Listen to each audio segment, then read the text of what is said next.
ভাই কিছু বলতে চাইছেন? নির্বাচন কমিশন একটাই রাস্তা তৈরি করছে, মারো নালে মোড়ো, মারে না মোড়ো। তাহলে এটা একটাই রাস্তা আমরা দেখি যে সব জাতিভেদ যদি একসাথে হয়ে যায়, নির্বাচন কমিশনকে পুরো মেরে টুকরো করে দেবো তাকে। খুব বেটা বড় বড় ডায়লগ মারছে বেটা। দেশ কাজের কাজ কিছু করছে না, কাজ রোজগার নেই, কোনো আমদানি নেই, কিছু নেই, সব মানুষ দেনায় পড়ে আছে, মেহঙ্গাই এত বেড়ে যাচ্ছে, যে কাজ সেটা করছে না, নিয়ে পেরেশান করছে মানুষকে। তাকে ওই বাংলাদেশের মতো যারা ছুটিয়ে মেরেছে তাকেও ছুটিয়ে মারবো, অমিত শাহ, নরেন্দ্র মোদী আর নির্বাচন কমিশনকে সবকে মারবো ছুটিয়ে বেটা, পুরো কান লাল করে দেবো। तमाम মুসলিমকে বলছি যে আপনারা জাগ্রত হও, আপনারা জাগ্রত হও। আর রয়ে গেল যা আমাদের অস্তিত্বকে যদি বাঁচাতে গিয়ে আমাদের পান্ডুয়ায় বৃহত্তর আন্দোলন করতে হয়, তাহলে আমরা হিন্দু মুসলিম সবাই মিলে নামবো পান্ডুয়ায়। জাতি ধর্ম নির্বিশেষে যাতে আর কোনো জনসাধারণের হ্যারাসমেন্ট হয়, আমাদের এই এসআইআর নিয়ে যাতে কোনো জায়গায় ছুটতে না হয়, অবশ্যই সরকারকে বলবো, প্রশাসনকে বলবো এবং যারা আছে নির্বাচন কমিশনের দায়িত্বে তারা যেন এটাকে সুষ্ঠুভাবে করে, নাহলে আগামী দিনে বৃহত্তর আন্দোলন যেতে এই জনগণ বাধ্য হবে, একদম বাধ্য 100%। দেখলেন তো ভিডিওটা, কি সাংঘাতিক! মুসলিমরা নির্বাচন কমিশনকে মেরে শেষ করে দিতে চায়। মমতা ব্যানার্জির রাজ্যে মুসলিমরা বলছে নির্বাচন কমিশনে একটাই রাস্তা নিচ্ছে, মারো না হলে মরো। সব মুসলিম ভাইরা যদি একসঙ্গে হয় তাহলে নির্বাচন কমিশনকে মেরে টুকরো করে দেব। নির্বাচন কমিশনের কাজের কোনো কাজ করছে না, মুদ্রাস্ফীতি হচ্ছে, কাজের কোনো কাজ করছে না, তার উপর আবার এসআইআর নিয়ে মানুষকে বিব্রত করছে। অমিত শাহ, নরেন্দ্র মোদীকে ছুটিয়ে মারবো। সব মুসলিমদের বলছি আপনারা জাগ্রত হন। তবে এই যে ভিডিওটা আপনাদেরকে দেখালাম এবং এখনও দেখাচ্ছি, এই ভিডিওটা পোস্ট করেছেন অমিত মালভিয়া। তবে এই ভাইরাল ভিডিওর সত্যতা যাচাই করেনি আজ তাক বাংলা। দেখুন আরেকবার ভিডিওটা। বৃহত্তর আন্দোলন করতে হয়, তাহলে আমরা ভাই কিছু বলতে চাইছেন? নির্বাচন কমিশন একটাই রাস্তা তৈরি করছে, মারো নালে মোড়ো, মারে না মোড়ো। তাহলে এটা একটাই রাস্তা আমরা দেখি যে সব জাতিভেদ যদি একসাথে হয়ে যায়, নির্বাচন কমিশনকে পুরো মেরে টুকরো করে দেবো তাকে। খুব বেটা বড় বড় ডায়লগ মারছে বেটা। দেশ কাজের কাজ কিছু করছে না, কাজ রোজগার নেই, কোনো আমদানি নেই, কিছু নেই, সব মানুষ দেনায় পড়ে আছে, মেহঙ্গাই এত বেড়ে যাচ্ছে, যে কাজ সেটা করছে না, নিয়ে পেরেশান করছে মানুষকে। তাকে ওই বাংলাদেশের মতো যারা ছুটিয়ে মেরেছে তাকেও ছুটিয়ে মারবো, অমিত শাহ, নরেন্দ্র মোদী আর নির্বাচন কমিশনকে সবকে মারবো ছুটিয়ে বেটা, পুরো কান লাল করে দেবো। तमाम মুসলিমকে বলছি যে আপনারা জাগ্রত হও, আপনারা জাগ্রত হও। আর রয়ে গেল যা আমাদের অস্তিত্বকে যদি বাঁচাতে গিয়ে আমাদের পান্ডুয়ায় বৃহত্তর আন্দোলন করতে হয়, তাহলে আমরা হিন্দু মুসলিম সবাই মিলে নামবো পান্ডুয়ায়। জাতি ধর্ম নির্বিশেষে যাতে আর কোনো জনসাধারণের হ্যারাসমেন্ট হয়, আমাদের এই এসআইআর নিয়ে যাতে কোনো জায়গায় ছুটতে না হয়, অবশ্যই সরকারকে বলবো, প্রশাসনকে বলবো এবং যারা আছে নির্বাচন কমিশনের দায়িত্বে তারা যেন এটাকে সুষ্ঠুভাবে করে, নাহলে আগামী দিনে বৃহত্তর আন্দোলন যেতে এই জনগণ বাধ্য হবে, একদম বাধ্য 100%।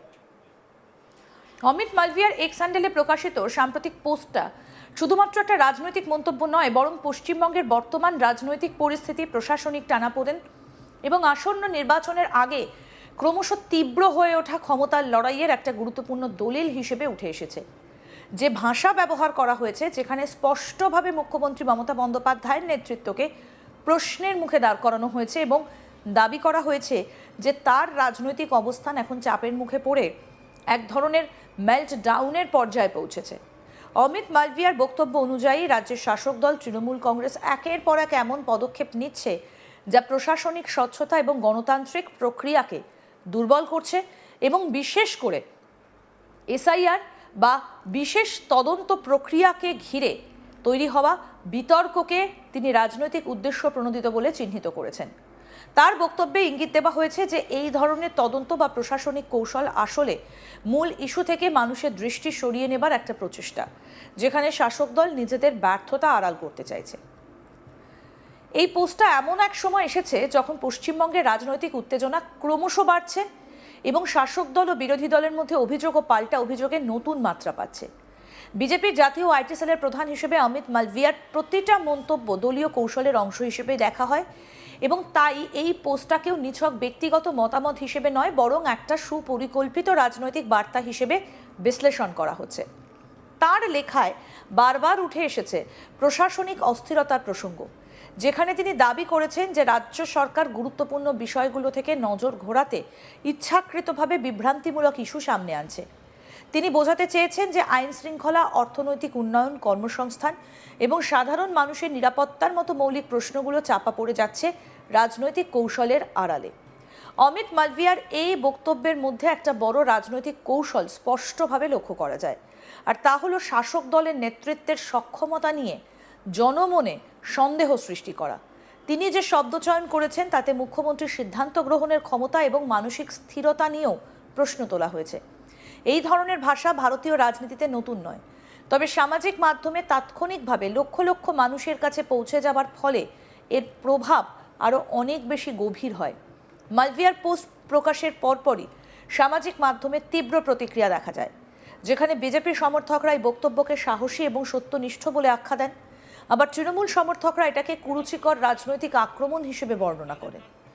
এই বিতর্কের পটভূমিতে পশ্চিমবঙ্গের রাজনৈতিক ইতিহাসের দিকে তাকালে দেখা যায় যে মমতা বন্দ্যোপাধ্যায় বরাবরই একজন শক্তিশালী ও আক্রমণাত্মক রাজনৈতিক ব্যক্তিত্ব হিসেবে পরিচিতি রয়েছে তার, যিনি বিরোধীদের আক্রমণের জবাব দিতে কখনো পিছপা হননি। কিন্তু অমিত মালভিয়ার বক্তব্যে ইঙ্গিত দেওয়া হয়েছে যে বর্তমান পরিস্থিতিতে শাসক দল চাপের মুখে রয়েছে এবং সেই চাপ থেকেই এমন সিদ্ধান্ত ও বক্তব্য আসছে যা পরিস্থিতিকে আরও জটিল করে তুলছে। তার মতে প্রশাসনিক প্রক্রিয়াকে রাজনৈতিক স্বার্থে ব্যবহার করা হলে তার দীর্ঘমেয়াদী প্রভাব রাজ্যের গণতান্ত্রিক কাঠামোর ওপর পড়ে এবং সাধারণ মানুষের আস্থা নষ্ট হয়। এই পোস্টের আরেকটা গুরুত্বপূর্ণ দিক হলো সামাজিক মাধ্যমকে রাজনৈতিক অস্ত্র হিসেবে ব্যবহারের প্রবণতা। অমিত মালভিয়া দীর্ঘদিন ধরে ডিজিটাল প্ল্যাটফর্মকে রাজনৈতিক লড়াইয়ের প্রধান ময়দান হিসেবে ব্যবহার করে আসছেন। তার বক্তব্যে তথ্য, মতামত এবং রাজনৈতিক আক্রমণ একসঙ্গে মিশে থাকে, যা সমর্থকদের মধ্যে দ্রুত ছড়িয়ে পড়ে এবং বিরোধীদের চাপে ফেলে। এই ঘটনাটাতেও সেটাই দেখা গেছে। পোস্টটা প্রকাশের কিছুক্ষণের মধ্যেই বিভিন্ন সংবাদ মাধ্যমে তা আলোচনার কেন্দ্রে চলে আসে এবং টেলিভিশন বিতর্ক থেকে শুরু করে অনলাইন বিশ্লেষণে তা নিয়ে বিস্তর আলোচনা শুরু হয়। তবে এই ধরনের বক্তব্যের সমালোচনাও কম নয়। রাজনৈতিক বিশ্লেষকদের একাংশ মনে করেন সামাজিক মাধ্যমে এই ধরনের তীব্র ভাষা ব্যবহার রাজনীতিকে আরও মেরুকৃত করে তোলে এবং গঠনমূলক আলোচনা বা নীতিগত বিতর্কের জায়গা সংকুচিত করে। তাদের মতে প্রশাসনিক বা আইনি প্রক্রিয়া নিয়ে প্রশ্ন থাকলে তা সংবিধান সম্মত ও প্রাতিষ্ঠানিক উপায়ে তোলা উচিত, শুধুমাত্র সামাজিক মাধ্যমে রাজনৈতিক আক্রমণের মাধ্যমে নয়। তবুও বাস্তবতা হলো বর্তমান সময়ে সামাজিক মাধ্যম রাজনীতির অবিচ্ছেদ্য অংশ হয়ে উঠেছে এবং এখানকার প্রতিটা পোস্ট রাজনৈতিক বাস্তবতাকে প্রভাবিত করছে। অমিত মালভিয়ার পোস্টের প্রতিক্রিয়ায় তৃণমূল কংগ্রেসের পক্ষ থেকে পাল্টা বক্তব্য আসে, যেখানে তারা বিজেপির এই আক্রমণকে উদ্দেশ্যপ্রণোদিত এবং বিভ্রান্তিকর বলে দাবি করেন। তাদের বক্তব্য অনুযায়ী রাজ্য সরকার আইন এবং সংবিধানের মধ্যেই কাজ করছে এবং বিরোধীরা রাজনৈতিক স্বার্থে প্রশাসনিক পদক্ষেপগুলোকে ভুলভাবে ব্যাখ্যা করছে। এই পাল্টা বিবৃতিগুলোও সামাজিক মাধ্যমে ছড়িয়ে পড়ে এবং দুপক্ষের সমর্থকদের মধ্যে কথার লড়াই আরও তীব্র হয়। আরও আপডেট পেতে দেখতে থাকুন আজ তাক বাংলা।